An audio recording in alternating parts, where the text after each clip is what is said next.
Adolfo Garcés, buenas noches, ¿cómo le va? Gracias por acompañarnos. ¿Qué tal? ¿Cómo están? Fito, bueno, a ver, estamos ya prácticamente que a horas de la elección. ¿Qué habremos de esperar esta semana? Además de una intensificación de la propaganda, eso está claro, por lo menos hasta la noche del jueves. ¿Qué podemos esperar? ¿Más golpes de efecto? No creo, ¿no? Yo creo que ya, no sé, los partidos ahora en el último mes nos sorprendieron un poco, ¿no? El Partido Nacional sorprendió un poco, con un tema que prefiero no comentar. Con la designación de Álvaro Garcés en el equipo técnico de la calle Pou. Y yo creo que el Frente Amplio también ha sorprendido un poco con algunas movilizaciones recientes. Estoy pensando en las redes Frente Amplistas de la semana pasada. Pero ¿tienen más cartas para jugar? No lo sé, a lo sumo en la publicidad. Así que designaciones, ese tipo de movimientos, yo creo que lo que había para Vargas lo vimos. Creo. ¿Hasta dónde llega, crees tú, o le alcanza a Bordaberry para llegar al segundo puesto por aquello de que la virada comenzó? ¿Le alcanza? Mirá, en principio uno diría que no, porque Uruguay no es Brasil, ¿no? En Brasil la volatilidad del voto es extraordinaria. En Uruguay la estabilidad del voto es extraordinaria. Mirá, tanto hablar de renovación todo este tiempo del 1 de junio, capaz que cuando hagamos las cuentas el domingo de noche y el lunes, capaz que la votación al Frente es más o menos la misma, la votación al Partido Nacional es más o menos la misma, la del Colorado, de los Independientes, que hace 5 años. Tanto hablar de renovación, la estabilidad del voto en Uruguay parece seguir siendo muy espectacular. En ese contexto, ¿qué se puede esperar de la virada a lo Aécio Neves? Creo que no es. Comprendo que manejen ese argumento, me parece muy inteligente. Soy un poco escéptico. ¿Se cuidan demasiado los candidatos en el tramo final de la campaña? Sí, se cuidan a muerte porque la competencia es fortísima, ¿no? Es una competencia entre profesionales. Y claro, se cuidan. Se cuidan de no cometer errores. Cada uno tiene su guión, tiene su libreto. Creo que ¿Y no se salieron de ese libreto? Y no, yo diría que no. ¿No? La calle siguió hasta el final con la positiva. Yo diría, lo bueno del eslogan La Positiva es que es flexible, ¿no? Permite elogiar y permite criticar, ¿no? Y tuvo algunos enfrentamientos fuertes, ¿no? La calle Pou con el gobierno. En seguridad está contrastando, con el tema de Guantánamo chocó, en fin, con la participación de Mujica en la campaña también, en fin. Es la positiva, pero algún palo que otro también. Pues es que la semana pasada estuvo aquí en nuestros estudios Pedro Bordaberry. Yo, entre otras cosas, le preguntaba cómo definía él la campaña, sobre todo ya en el tramo final. Fíjate lo que decía el candidato del Partido Colorado.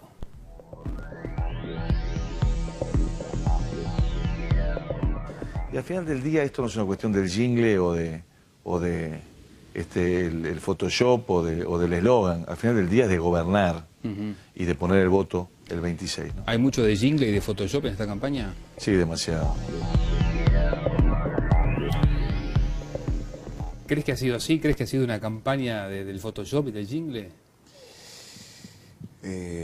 Las campañas en Uruguay tienen un componente muy fuerte, igual que en otras partes del mundo, de jingle, de Photoshop, también en los colorados. Lo que pasa es que, claro, Pedro Bordaberry viene desde hace mucho tiempo, desde que tomó nota, como tomamos todos, que la disputa entre los colorados y blancos era una disputa entre Pedro Bordaberry y la calle Pou, y no con la Rañaga como parecía.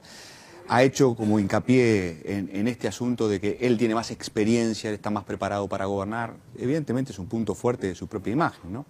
Y sigue cuestionando, sigue trabajando en ese ángulo, que es un ángulo y un aspecto, creo que muy valorado por los electores de centro-derecha. El profesionalismo, la experiencia, el porte de estadista, es muy valorado. Yo digo, por los ciudadanos en general, pero en particular por ese electorado, acostumbrado a un Jorge Valle, a un Julio María Sanguinetti, a un Lacalle Padre, en fin. Entonces, es normal que Pedro Bordaberry, es lógico, que haga hincapié en ese aspecto, contrastando con la calle Pou, ¿no? Que tiene menos experiencia pública y notoriamente. Ahora, ¿es una campaña sin ideas? Yo creo que de ningún modo. O sea, hay que leer los programas de los partidos. Los partidos uruguayos siguen haciendo esfuerzos por tener buenos programas. El punto para mí, ¿sabés? Que no es que los partidos no tengan ideas y que sea, que en esta campaña haya puro jingle. El punto es bueno para los ciudadanos y por lo tanto es bueno para la democracia que los partidos y que los discursos de los candidatos se superpongan tanto. Esa, al menos, es mi crítica a esta campaña, ¿no? para que los ciudadanos podamos elegir con libertad, las ofertas tienen que estar claramente diferenciadas, lo cual no quiere decir que haya ofertas polares. La polarización es mala, ya sabemos en América Latina y en Uruguay que la polarización es mala, ¿no? Pero también es malo el excesivo centrismo, ¿no? El que todos se parezcan a todos. El que uno escucha a veces a la calle Pou y parece Mujica y uno escucha a Tabaré Vázquez y parece Sanguinetti. Eso tampoco es bueno. Ese sería mi punto. Es decir, entonces que la discusión de contenidos así como se ha planteado no prende en la ciudadanía. Y bueno, capaz que es una de las razones por las cuales hay poco entusiasmo en esta campaña. Clima de campaña en los últimos 15 días, capaz, ¿no? 3 semanas a lo sumo. ¿Por qué la ciudadanía está menos interesada que antes en la contienda electoral? No será porque el resultado está cantado, porque el resultado no está cantado. Capaz que porque cuesta mucho, saber, dónde están las diferencias. Algunos argumentan que esto es una fortaleza. A mí me parece que más allá de cierta raya pasa a ser un problema. ¿La gente compró más aquello de la cosa conciliadora de la calle Pou a tal extremo que da la sensación, por lo menos en el tramo final, el Frente Amplio de alguna manera también se mostró, Tabaré Vázquez se muestra como más conciliador también?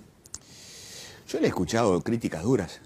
¿Sabes qué? No estoy tan convencido. Yo le he leído ese argumento al admirado profe Luis Eduardo González, ¿no? Que también Vázquez va por la positiva. No sé si yo no tengo exactamente la misma percepción, ¿no? Tabaré Vázquez cada vez que puede habla de la pompita de jabón. Cada vez que puede, ¿no? Entonces, la campaña no es una campaña agresiva. Hay algunos conflictos, hay algunas acusaciones. A ver, ¿qué es lo más desagradable o llamativo en el sentido negativo que hemos visto en esta campaña? Son las acusaciones de violación a la Constitución, ¿no? Que Mujica está violando la Constitución, participando en la campaña. Pero bueno, eso siempre pasa, en Uruguay siempre pasa, ¿no? Y yo no veo una campaña tan dura, para nada. Al contrario, insisto, el principal problema de esta campaña es que no es fácil para los ciudadanos saber dónde están las diferencias entre las políticas que ofrecen cada candidato. Las tiene que andar adivinando, y eso no está bien. Entonces, ¿cuál es el debe para vos de la campaña? ¿Falta de debates, por ejemplo? Por ejemplo, han habido exposiciones. Mirá, el periodismo juega un papel muy importante.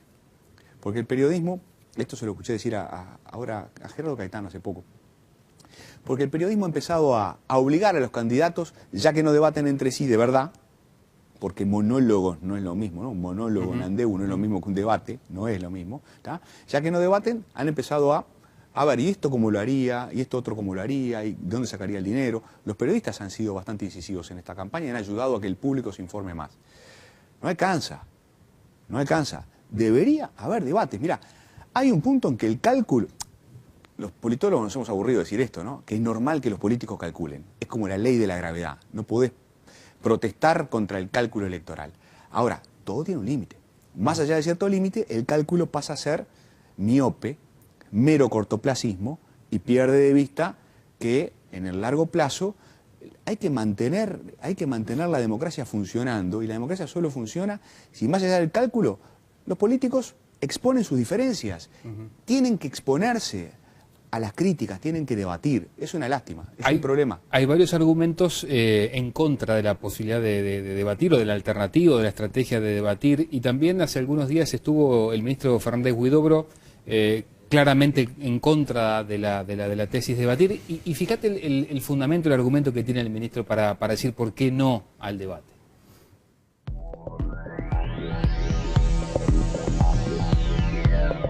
¿Cómo va a elegir usted un presidente?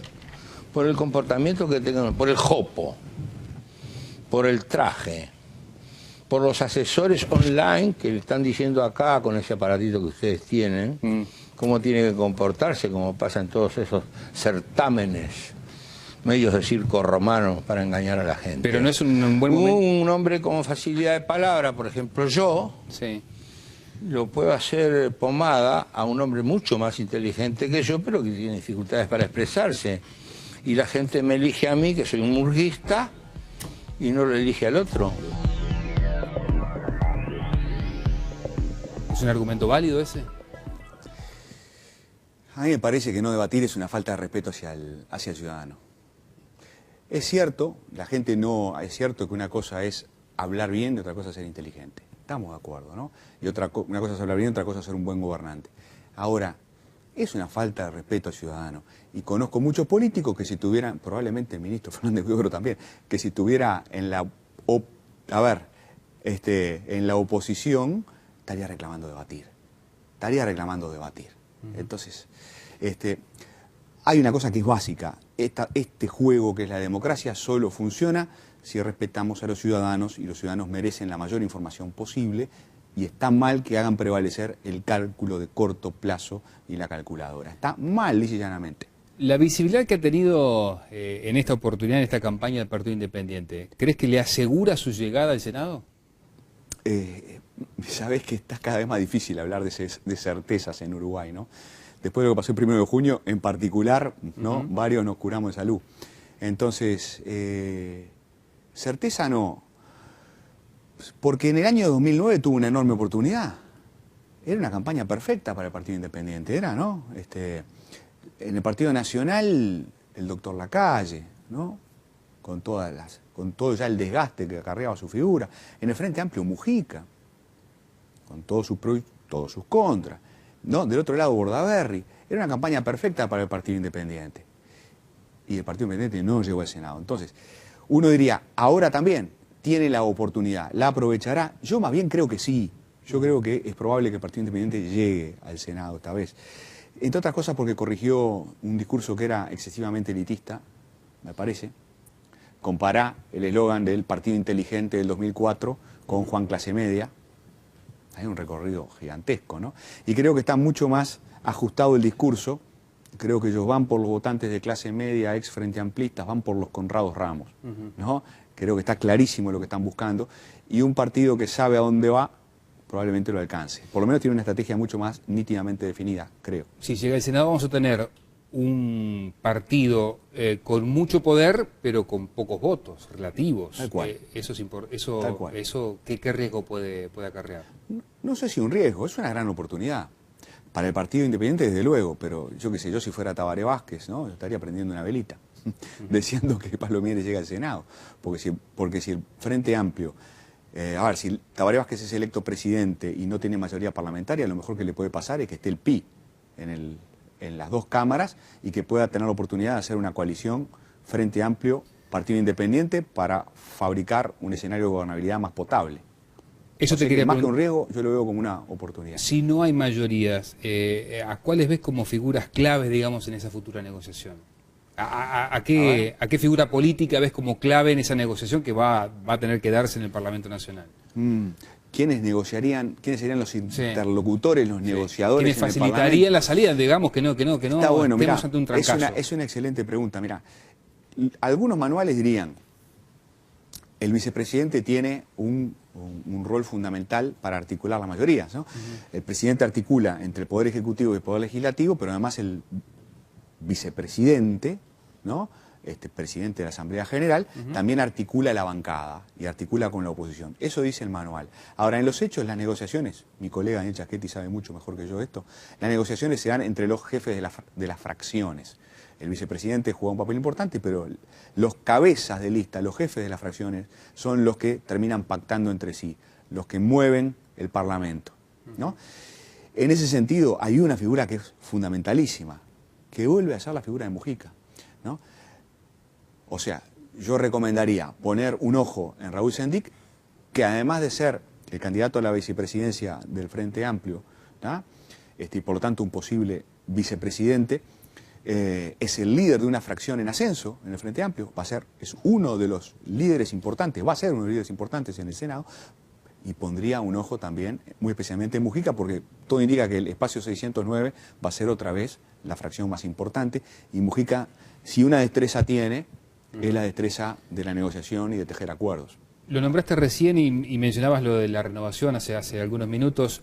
¿No apareció poco Raúl Sendic en esta campaña? Apareció mucho, porque apareció mucho, ¿no? Apareció siempre al lado de Vázquez y Vázquez apareció mucho.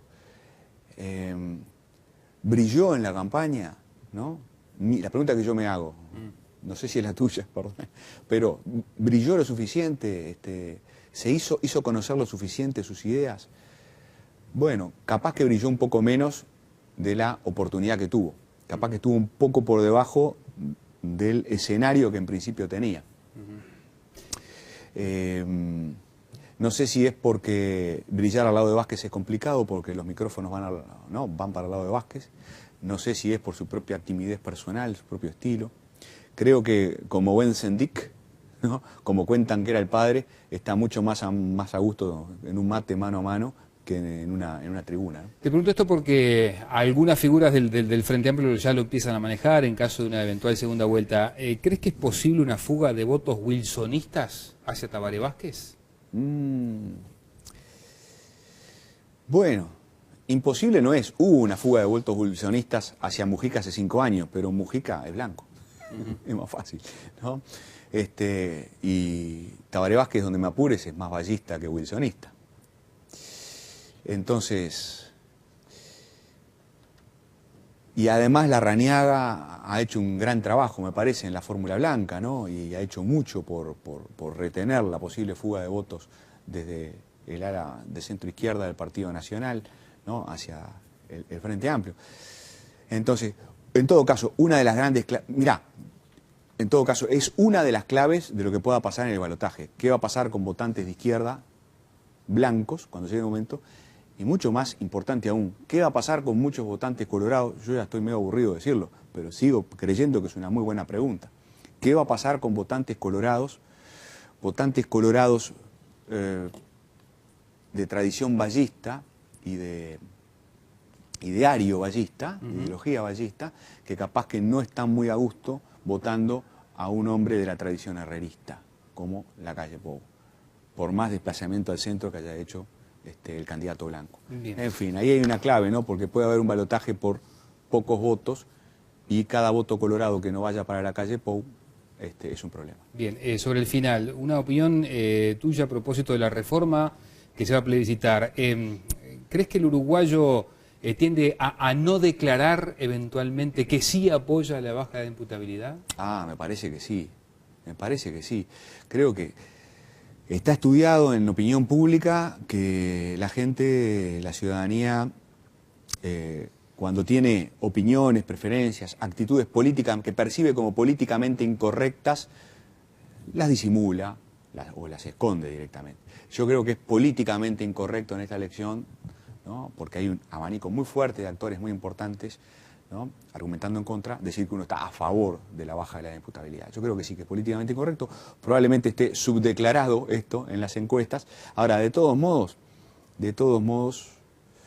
el pronóstico de la reforma más bien yo creo que es negativo, ¿no? Entre otras cosas porque se debilitó mucho la coalición que la impulsaba, ¿no? Lacalle Pou, otra vez, en este correrse hacia el centro que ha tenido durante este año y medio, ¿no? Ha dejado de ser un socio potente para Pedro Bordaberry, que se quedó con esa bandera solito en sus manos. Fito, gracias como siempre. No, por favor, un placer. Amigos, bueno, nueva pausa, la última, y sobre el final justamente hablamos de proyecciones, hacemos una evaluación de lo que han sido las últimas encuestas, una combinación, un trabajo que hizo Daniel Rodríguez para ustedes sobre cómo se va a presentar, por ejemplo, cómo quedaría el próximo Parlamento Nacional. Enseguida venimos.